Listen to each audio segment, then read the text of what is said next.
الحمد لله الذي أرسل رسوله بالهدى ودين الحق ليظهره على الدين كله وكفى بالله شهيدا.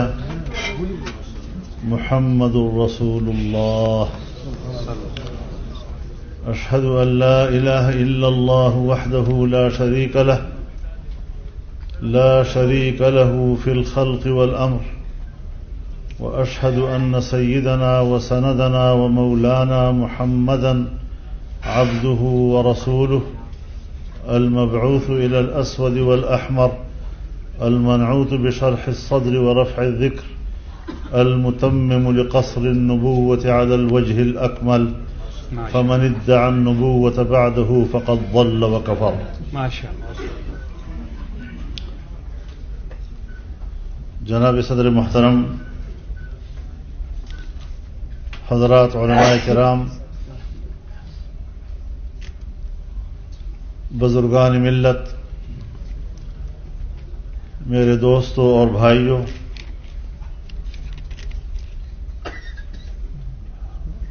رحمت کائنات فاؤنڈیشن اور اس کے منتظم اعلی برادر مکرم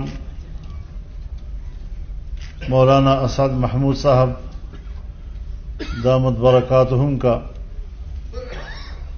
تہ دل سے شکر گزار ہوں کہ انہوں نے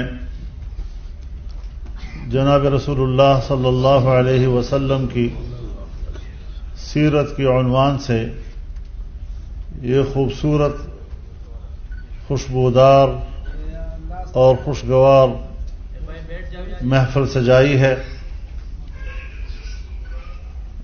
رب العزت ان کی ان کاوشوں کو قبول فرمائے اور ہمارے مرحوم برادر محترم حضرت الشیخ مولانا عبد الحفیظ مکی رحمہ اللہ کی وصیت کا تقاضا ہے کہ جس پر آج رحمت کائنات فاؤنڈیشن قائم ہوئی اور اس کے زیر انتظام ملک کے مختلف اضلاع میں اس قسم کے پروگرام منعقد کرنے کا انتظام ہے. اللہ تعالیٰ تمام کاوشوں کو اپنے دربار میں قبول فرمائے.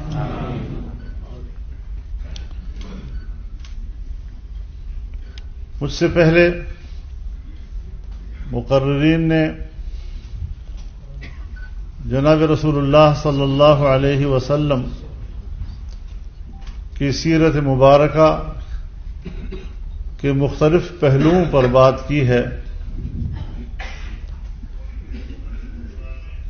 عباراتنا شتى وحسنك واحد وكل إلى ذاك الجمال يشير.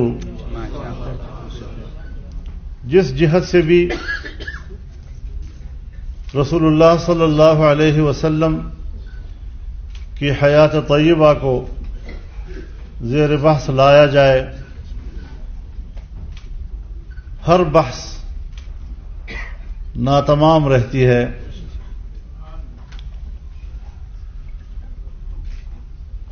ہم تو سیرت کی بات کرتے ہیں، لیکن رسول اللہ صلی اللہ علیہ وسلم کو جو حسن صورت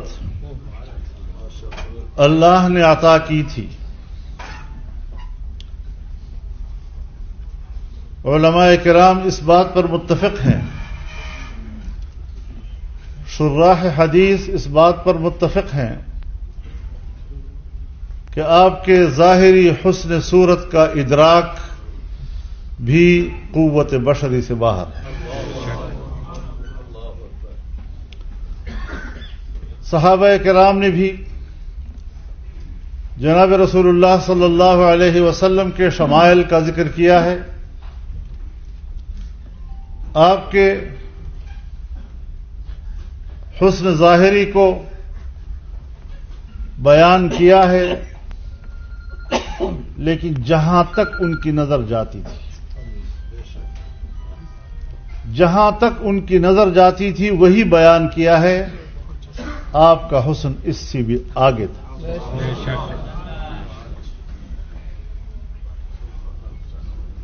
حسن یوسف دم عیسیٰ ید بیضا داری، آج خوباں حمد آرن تو تنہا دار.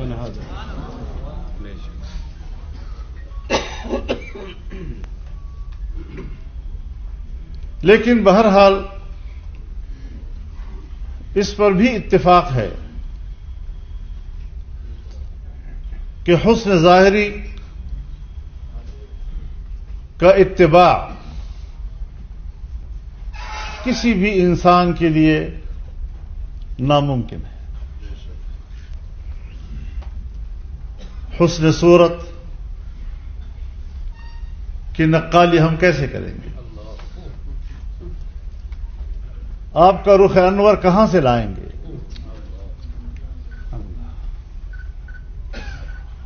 آپ کی جبین، روشن جبین کہاں سے لائیں گے؟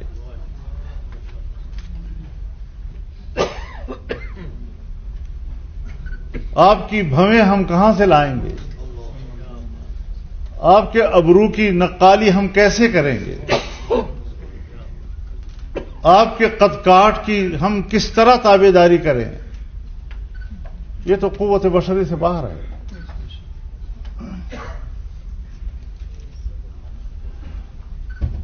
لیکن باعتبار سیرت کے آپ کا اتباع واجب ہے.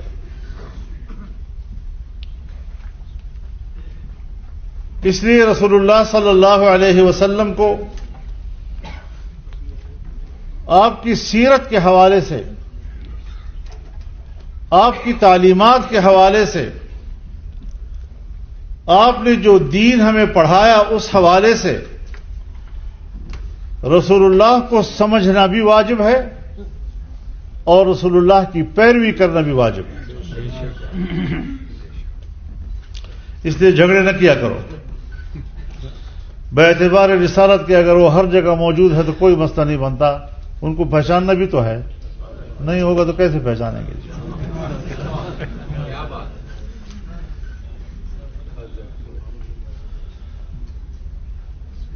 ایک نور تھا جو کائنات میں چمکا اور کائنات کے ذرے ذرے کو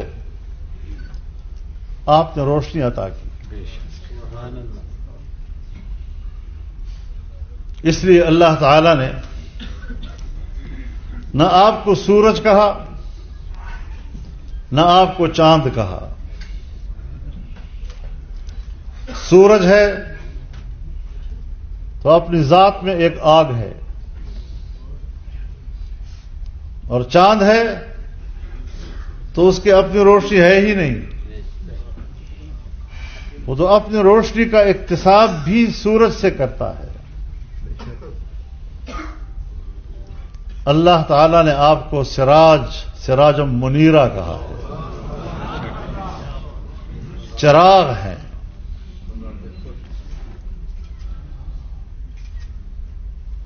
اور چراغ اگر ٹمٹماتا بھی ہے تب بھی اس سے 20 اور شمع جلائی جا سکتی ہے اور چراغ جلائے جا سکتے ہیں. ہر طرف ان کی روشنی پھیل رہی ہوتی ہے اور ہم وقت اس سے استفادہ کیا جاتا ہے.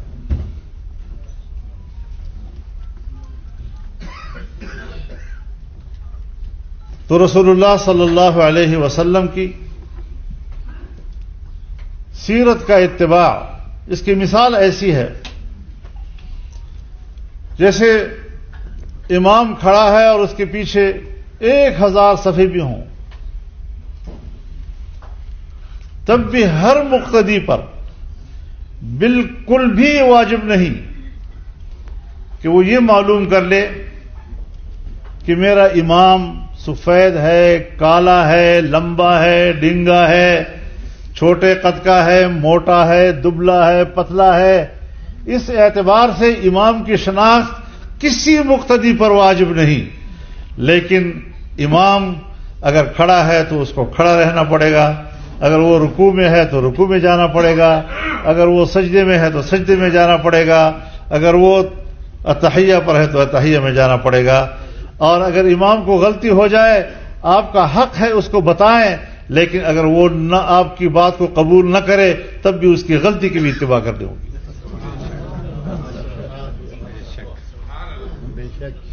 اگر سجدہ سہو کر لیا تو ٹھیک، نہیں تو جماعت کا اعادہ کرنا ہوگا سب کو۔ لیکن یہ نہیں کہ امام سجدے میں جائے اور آپ کھڑے رہے اس لیے کہ امام سے غلط ہو گیا۔ تو رسول اللہ صلی اللہ علیہ وسلم کی پیروی واجب ہے، آپ کی سیرت کی پیروی واجب ہے، اور اس اعتبار سے ہر جگہ آپ کا موجود ہونا یہ کوئی مسئلہ نہیں ہے جو ہم نے بنایا ہوا ہے۔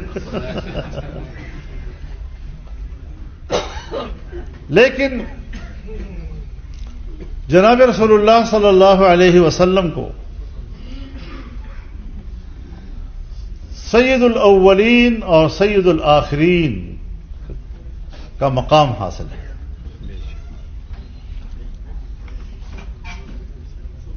شب معراج کو جب آپ مسجد اقصی پہنچے تو تمام انبیاء کی آپ نے امامت کی۔ تو جب انبیاء کے امام بنے تو ہر نبی کے پیروکاروں کے بھی امام بن گئے، ہر نبی کے امتوں کو بھی امام بن گئے،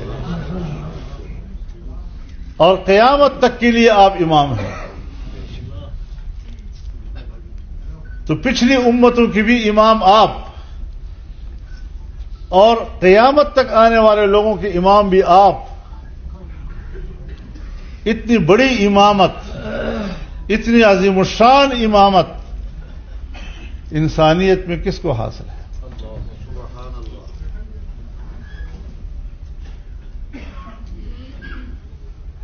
اور پھر اللہ رب العزت نے عالم ارواح میں انبیاء کرام سے عہد لیا تھا، وَإِذْ أَخَذَ اللَّهُ مِيثَاقَ النَّبِيِّينَ لَمَا آتَيْتُكُم مِّن كِتَابٍ وَحِكْمَةٍ ثُمَّ جَاءَكُمْ رَسُولٌ مُصَدِّقٌ لِّمَا مَعَكُمْ لَتُؤْمِنُنَّ بِهِ وَلَتَنصُرُنَّهُ قَالُوا أَأَقْرَرْتُمْ وَأَخَذْتُمْ عَلَى ذَلِكُمْ إِصْرِي قَالُوا أَقْرَرْنَا قال فاشهدوا فإني معكم من الشاهدين۔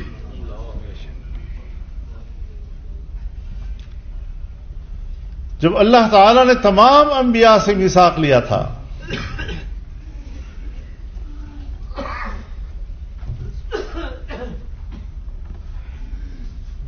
اور یہ کہا تھا کہ اگر آپ اس کا زمانہ پائیں گے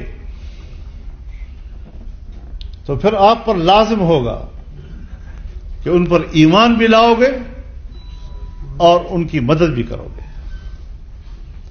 لَتُؤْمِنُنَّ لام بھی تاکید کا ہے اور آخر میں نون مشدد بھی تاکید کا ہے، دو تاکیدیں، ابتدا بھی اور آخر بھی۔ لَتُؤْمِنُنَّ بِهِ وَلَتَنصُرُنَّ، آپ پر اس پر ایمان لانا بھی لازم ہوگا اور اس کی مدد کرنی بھی لازم ہوگی۔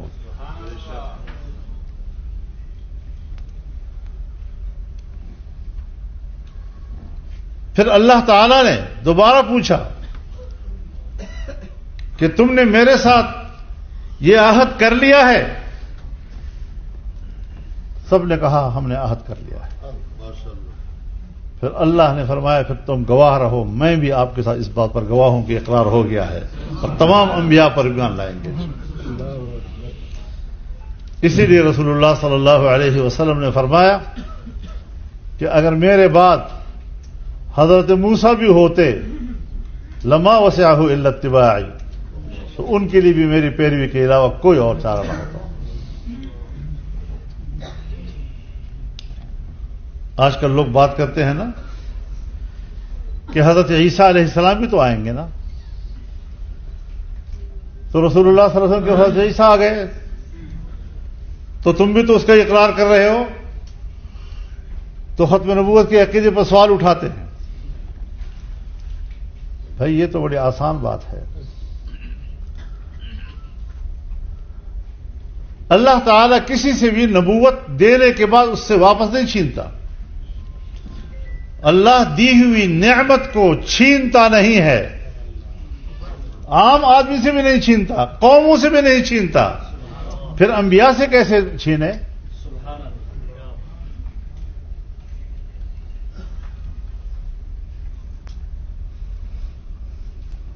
ذلك بأن الله لم يكن مغيرا نعمة أنعمها على قوم حتى يغيروا ما بأنفسهم۔ اللہ تعالیٰ جب کسی قوم کو انعام دیتا ہے تو اس انعام کو واپس نہیں لیتا تا وقت کہ قوم خود اپنے آپ کو اس کا مستحق نہ بنا دے۔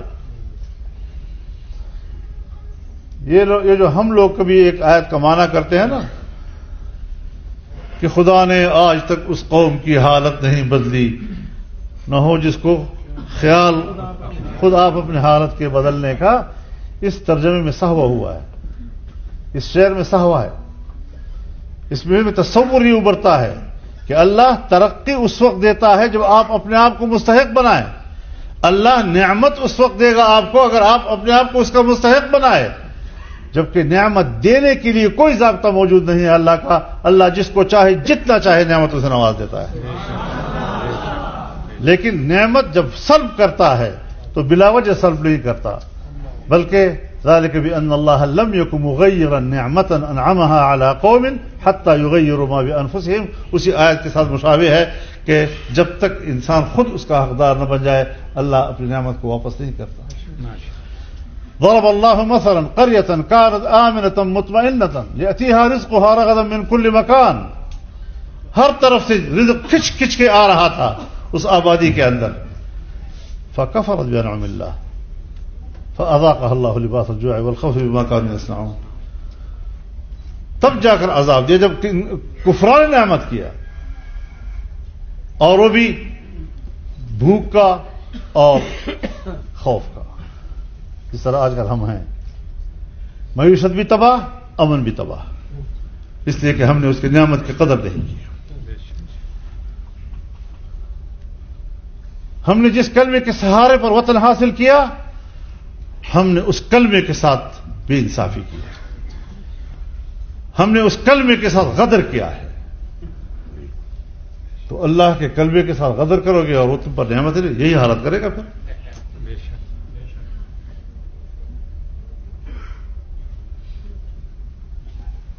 تو جناب رسول اللہ صلی اللہ علیہ وسلم نے جو نظام حیات عطا کیا اور جس کی بنیاد پر آپ رحمت للعالمین بنے،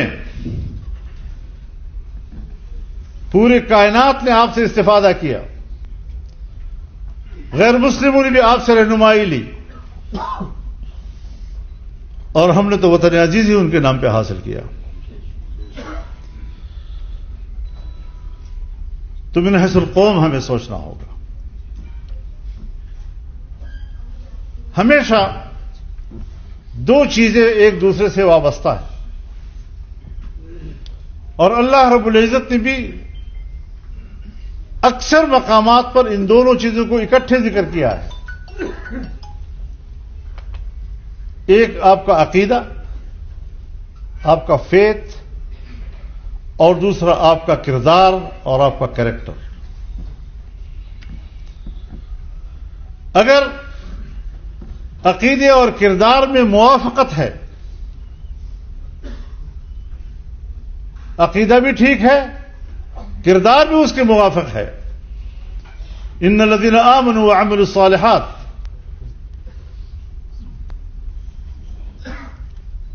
والعصر ان الانسان لفی خسر الا الذین آمنوا وعملوا الصالحات، ایمان بھی لائے، عقیدہ بھی ٹھیک ہو گیا اور عمل صالح بھی کیا، کردار بھی آپ نے اچھا کردار، وہ کردار جو اسی عقیدے کے متقاضی ہے۔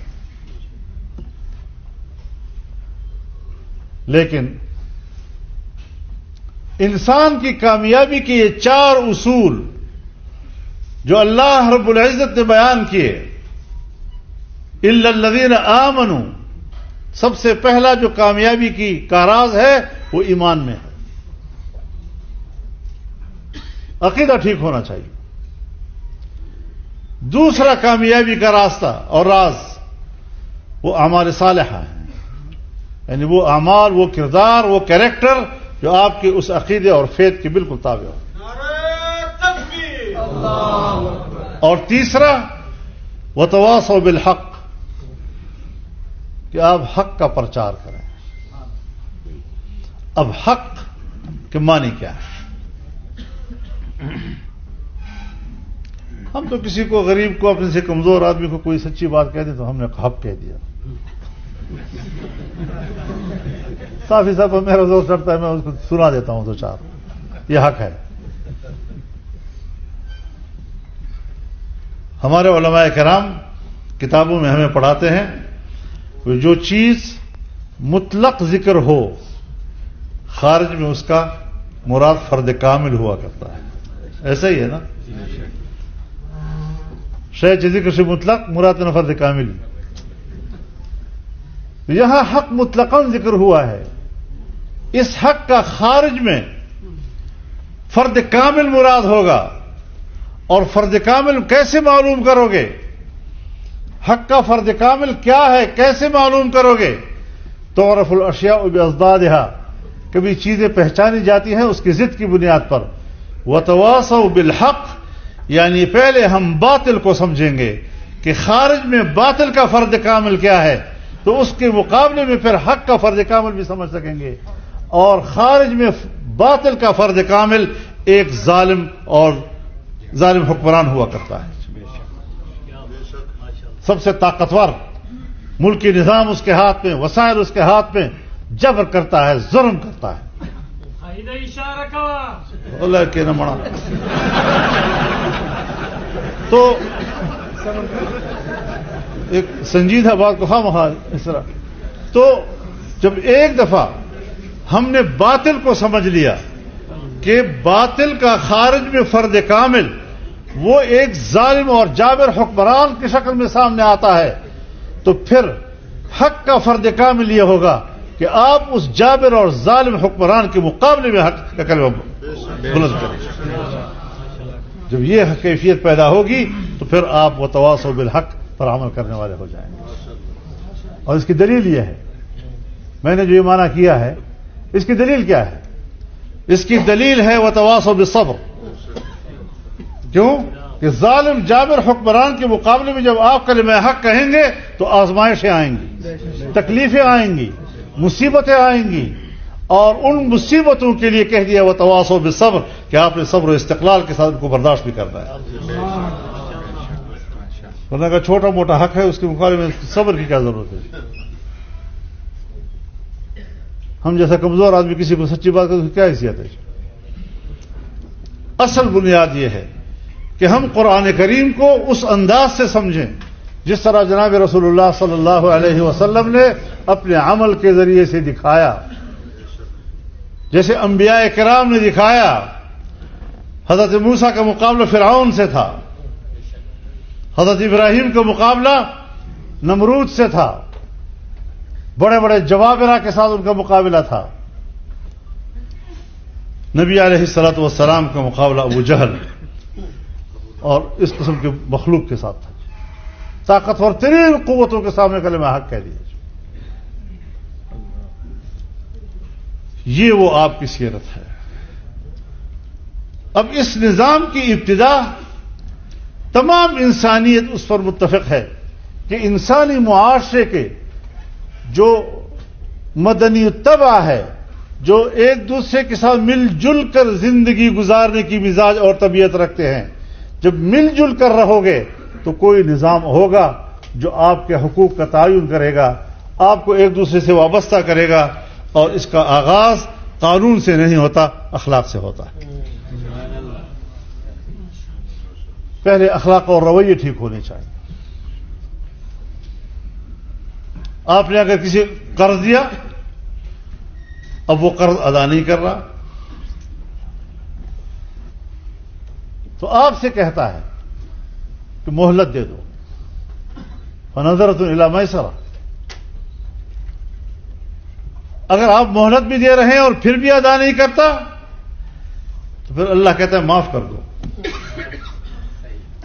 تو پہلے اس سے کہتا ہے کہ وقت پہ ادا کرو, نہیں ادا کر سکتا تو مہلت دے دو, مہلت سے بھی کام نہیں بنتا تو معاف کر دو. اب ایک ادا نہیں کر رہا اور دوسرا معاف نہیں کر رہا, پھر یہاں سے قانون شروع ہو جاتا ہے. پھر عدالت کی طرف رجوع کرنا پڑے گا, پھر تھانے جانا پڑے گا, FIR درج کرانا پڑے گا کہ میرا حق مجھے نہیں دے رہا. ورنہ آغاز تمام تعلیمات آپ دیکھیں, آغاز ابتدا دونوں طرف کے لیے اخلاقیات کے ساتھ.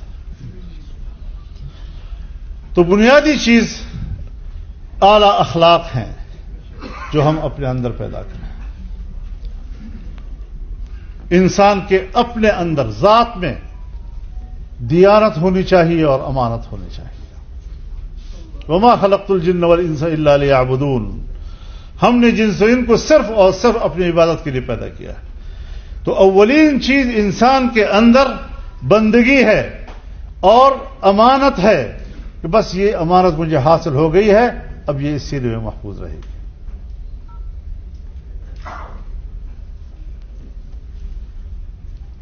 لیکن جب بندگی بھی حاصل ہو گئی, ایمان بھی آپ کو مل گیا, امانت بھی مل گئی, اس کے بعد الیوم اکملت لکم دینکم واتممت علیکم نعمتی ورضیت لکم الاسلام دینا. آج میں نے تمہارے لیے تمہارا دین مکمل کر دیا ہے اور اپنی نعمت تم پر تمام کر دی ہے اور اسلام کو بطور نظام تمہارے لیے پسند کر دیا ہے. اب میں نے آج تمہارے لیے دین مکمل کر دیا ہے. دین کا مکمل ہونا باعتبار تعلیمات و احکامات کے ہے. رسول اللہ صلی اللہ علیہ وسلم نے اللہ کی طرف سے بھیجے گئے دین کو, یعنی زندگی میں جو آپ نے زندگی گزارنی ہے اس کی تعلیمات کیا ہے, اس کے احکامات کیا ہیں, وہ سارے کے سارے بتا دیا ہے. کیونکہ قرآن کا شارح اول رسول اللہ صلی اللہ علیہ وسلم خود ہے. وَأَتْمَمْتُ عَلَيْكُمْ نِعْمَتِي, اور اپنی نعمت تم پر تمام کر دی ہے. نعمت مطلقاً ذکر ہوا ہے, خارج میں فرد کامل مراد ہوگا. فرد کامل اس دین کامل کے اقتدار کا نام ہے. میں نے اپنی نعمت تم پر تمام کر دی ہے, یعنی میں نے تمہیں اس دین کا اقتدار حوالے کر دیا ہے. لہذا اقتدار کے بغیر نعمت سمجھنا یہ کمزور فرد کی بنیاد پر آپ کا ایمان ہے. اگر مکمل فرد کی بنیاد پر آپ کا ایمان ہوگا تو وہ پھر اس کے اقتدار کی صورت میں ہوگا. لہذا اسلام پر ایمان لانا, اس کو دین سمجھنا اور اس کو کامل اور مکمل دین سمجھنا, اس کا تقاضا یہ ہوگا کہ اس کا اقتدار بھی ہونا چاہیے. ہم صرف 6 باتوں میں گزارا کر لیتے ہیں اور اس کو پورا دل کہہ دیتے ہیں. میں جو کچھ کر رہا ہوں میں اس کو پورا دل کیوں کہتا ہوں؟ میرے اندر وہ چیز نہیں ہے, مجھے اعتراف کر لینا چاہیے. نہیں کہ میں دین کو محصور کر لوں کہ جو میں کہہ رہا ہوں حق وہی ہے. دین کو اپنے اندر حق کو اپنے اندر حصر کرنا یہ تنگ نظری کی دلیل ہے. دین کی صرف ہم خادم نہیں ہیں. اللہ تعالی ہماری خدمت کو قبول فرمائے. پتہ نہیں ہماری نیتوں کا کیا حال ہوگا, کس درجے میں ہماری خدمات ہوں گی, ہم تو یہ بھی نہیں کہہ سکتے. لیکن پوری دنیا ہے, جہاں جہاں اسلام ہے وہاں وہاں اسلام کا خادم بھی موجود ہے اور وہ اپنے اپنے انداز سے دین کی خدمت کر رہا ہے. جنوبی افریقہ سے آئے ہیں, وہاں پر بھی دین کی خدمت ہو رہی ہے. جس طرح کا ماحول ملتا ہے اس ماحول کے اندر جتنا جتنا اس کے پاس بس میں ہے وہ کر رہے ہیں. افریقہ ہے, یورپ ہے, ایشیا ہے, وسط ایشیا ہے, مشرق وسطی ہے, ساری دنیا ہے, اسلام ہے, اور ہر جگہ پر دین کی خدمت کرنے والے اپنے انداز سے کام کر رہے ہیں. سب کی قدر کرنی چاہیے. سب لوگ اپنے اپنے انداز سے کام کر رہے ہیں, لیکن اصول ایک ہونا چاہیے. طریقہ کار مختلف ہو سکتے ہیں. مدارس بھی کام کر رہے ہیں, لیکن مدارس والے اگر کہیں کہ صرف یہی دین کا کام ہے جو ہم کر رہے ہیں, یہ ایسا بھی نہیں ہے. اس کے علاوہ بھی دین ہے, اس کے علاوہ بھی اس کی خدمت ہے. تو بنیادی چیز یہی ہے کہ پہلے اپنے اندر دین آئے، پھر دین کامل جو آپ کو ملا ہے اس کا اقتدار ملے اور وہ نظام حیات بنے آپ کے لیے۔ جب نظام حیات بن جاتا ہے تو پھر اس کی سرحدات کا تحفظ کرنا بھی ضروری ہو جاتا ہے۔ فوجی اس لیے نہیں رکھی جاتی، اسی لیے رکھی جاتی ہے کہ وہ سرحدات کا تحفظ کرے تاکہ باہر سے کوئی حملہ آور اس نظام کی اقتدار کا خاتمہ نہ کر سکے۔ اسی لیے فرمایا وَأَعِدُّوا لَهُم مَّا اسْتَطَعْتُم مِّن قُوَّةٍ وَمِن رِّبَاطِ الْخَيْلِ تُرْهِبُونَ بِهِ عَدُوَّ اللَّهِ وَعَدُوَّكُمْ۔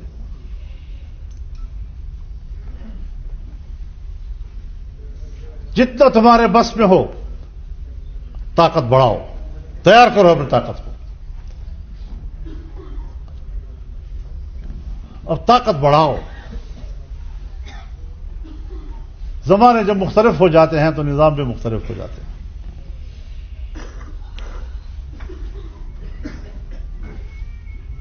قوت رسول اللہ صلی اللہ علیہ وسلم کے زمانے میں الا وہی الرمی، الا وہی الرمی، الا وہی الرمی،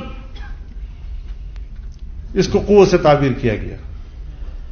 آج دنیا بدل گئی ہے، نظم و ضبط میں فرق آ گیا ہے، ہم تو اب ایک چھری بھی بغیر لائسنس کے نہیں رکھ سکتے۔ تو پھر قوت کو جو معطوف علیہ ہے اس کو آپ عام کر دیں،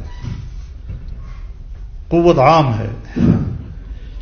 ومن رباط الخیل، جنگی ساز و سامان، یہ معطوف ہے، تو معطوف جو مغایرت ہوتی ہے وہ عموم خصوص کی ہو گئی نا۔ تو قوت کو عام معنوں میں لے لے اور من رباط الخیل کو خاص معنوں میں لے لے۔ عام معنوں میں عوام کے لیے جو آپ کی طاقت بن سکتے ہیں، سیاسی بنے، علمی بنے، تصنیفی بنے، تبلیغی بنے، جو قوت آپ حاصل کر سکے ہمت کرو اور قوت حاصل کرو۔ اور جو حکمرانوں کا فریضہ آتا ہے تو طاقت کی اور بڑھاؤ اور ایٹم بم بنا کے دکھاؤ، دنیا کو دکھاؤ۔ صرف اس لیے نہیں کہ تم لڑو اس سے، اللہ نے یہ نہیں فرمایا کہ تقاتلون به ترہبون به، تاکہ دھاک رہے تمہارا جی۔ تو ایک ہے قوت کا حصول اور ایک ہے قوت کا استعمال۔ قوت کے حصول میں تو آپ کو اجازت دے دی، جتنی طاقت ہو آپ استعمال کریں، کسی قسم کی پرواہ مت کیا کریں، لیکن اس کا استعمال میں احتیاط کی بات کی ہے۔ یہ نہیں فرمایا کہ طاقت آ گئی آپ کے ہاتھ میں فوراً لڑائی شروع کر دو اور خون بہانا شروع کر دو، بس سیدھا کہا کہ تمہاری دھاک بیٹھی رہے دشمن کے اوپر، وہ آپ کی طرف رخ نہ کر سکے، وہ آپ کے سرحدات پہ حملہ نہ کر سکے، وہ آپ کے اسلام کے اقتدار کا خاتمہ نہ کر سکے۔ یہ ساری چیزیں بالترتیب قرآن کریم نے ہمیں سکھائی ہیں، اور جناب رسول اللہ صلی اللہ علیہ وسلم نے اس پر عمل کیا ہے۔ اپنے دور نبوت میں اس پر عمل ہوا، خلافت راشدہ میں اسی پہ عمل ہوا، ارتقائی طور پر چیزیں منظم ہوتی رہیں اور آگے بڑھتی رہیں، اور آج 1400 سال گزر گئے ہیں۔ ہم نے دین کو صرف عبادت تک محدود کر دیا ہے۔ عبادت تو انسان کا انفرادی عمل ہے، وہ تو گھر میں آپ ہاتھ بھی دھو سکتے ہیں، گھر میں آپ وضو بھی کر سکتے ہیں، غسل بھی کر سکتے ہیں، آپ کے گھر کے ضرورتیں جو ہیں وہ آپ پوری کرتے رہتے ہیں، وہ آپ کے ذاتی معاملات ہیں۔ لیکن جب مملکت کی بات آئے گی تو وہاں پر بھی تو شریعت ہے، وہ تو ہم نے بھلا ہی دیا، ہم تو ان لوگوں کا مذاق اڑاتے ہیں۔ ہم جب بات کرتے ہیں Muslim League, Peoples Party, P T I, J U I, یہ ایک جیسی ہے، کوئی فرق ہی نہیں ہے، نہ کاس کا، نہ نظریے کا، نہ عقیدے کا، نہ مقاصد کا، نہ نصب العین کا۔ وہ بھی ووٹ مانگتا ہے، وہ بھی ووٹ مانگتا ہے، بس ووٹ مانگتا ہے تو وہ بھی ووٹ مانگتا ہے تو وہ بھی ووٹ مانگتا ہے، بس برابر ہو گئے۔ وہ بھی ہتھیار بناتا ہے، یہ بھی ہتھیار بناتا ہے، کافر بھی ہتھیار بناتا ہے، مسلمان بھی ہتھیار بناتا ہے، تو وہ بھی ہتھیار بناتا ہے تو یہ بھی ہتھیار، تو برابر ہو گئے۔ تو ہتھیار تو ہمارا ہے ووٹ۔ اب یہ ووٹ آپ کس نظریے کو دینا چاہتے ہیں، یہاں سوال پیدا ہوگا آپ سے۔ تو جناب رسول اللہ صلی اللہ علیہ وسلم کا امتی بن جانا یقیناً بہت بڑی نعمت ہے، لیکن صرف امتی بن کر اپنی زندگی کو صرف ان کے درود و سلام تک محدود کر دینا، صرف نماز تک محدود کر دینا، یہ رسول اللہ کے دین کا مقام نہیں ہے۔ دین کا مقام بہت بلند ہے، اور جب آپ دین کا نام مطلقاً استعمال کریں گے تو پھر بصورت اقتدار اس کا فرض کامل ہوگا، اس کے علاوہ کچھ ہو نہیں سکتا۔ تو یہ ساری چیزیں جناب رسول اللہ صلی اللہ علیہ وسلم کی تعلیمات ہیں۔ اللہ تعالی ہمیں اس پر عمل کرنے کی توفیق عطا فرمائے. وآخر دعوانا ان الحمدللہ.